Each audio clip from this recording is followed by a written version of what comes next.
बार की बात है, किसी जंगल में एक हाथी रहता था। उसे अपने शरीर और अपनी ताकत का बहुत घमंड था। उसे रास्ते में जो भी जानवर मिलता वो उसे परेशान करता और डराकर भगा देता। एक दिन वह कहीं जा रहा था। रास्ते में उसने एक पेड़ पर एक तोते को बैठे देखा और उससे अपने सामने झुकने के लिए बोला। तोते ने झुकने से मना कर दिया तो गुस्से में आकर हाथी ने वो पेड़ ही उखाड़ दिया जिस पर तोता बैठा था। तोता उड़ गया और हाथी उसे देखकर हंसने लगा। फिर एक दिन हाथी नदी के किनारे पानी पीने के लिए गया। वहीं पर चींटियों का छोटा सा घर था। एक चींटी बड़ी मेहनत से अपने लिए खाना इकट्ठा कर रही थी। यह देख हाथी ने पूछा कि तुम क्या कर रही हो? तो चींटी ने कहा कि बरसात का मौसम आने से पहले अपने लिए भोजन जमा कर रही हूँ ताकि बारिश का मौसम बिना किसी परेशानी से निकल जाए।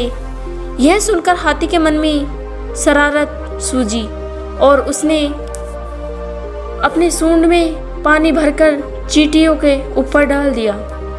पानी से चींटियों का भोजन खराब हो गया और वे पूरी भीग गई। यह देखकर चींटी को बहुत गुस्सा आया और उसने घमंडी हाथी को सबक सिखाने का सोचा। फिर एक दिन चींटी को मौका मिल ही गया कि वो हाथी को सबक सिखा सके। हाथी भोजन करके हरी घास पर सो रहा था। चींटी सोते हुए हाथी की सूंड में घुस गई और अंदर से उसे काटने लगी। जैसे ही चींटी ने हाथी को काटा, हाथी दर्द के मारे जोर जोर से रोने लगा और मदद के लिए पुकारने लगा।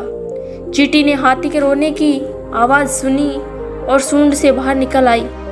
हाथी उसे देखकर डर गया और अपने किए की माफ़ी मांगी।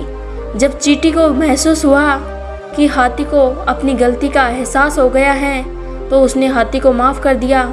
हाथी अब बिल्कुल बदल गया और उसने वादा किया कि अब वो किसी को नहीं सताएगा और दूसरों की मदद करेगा।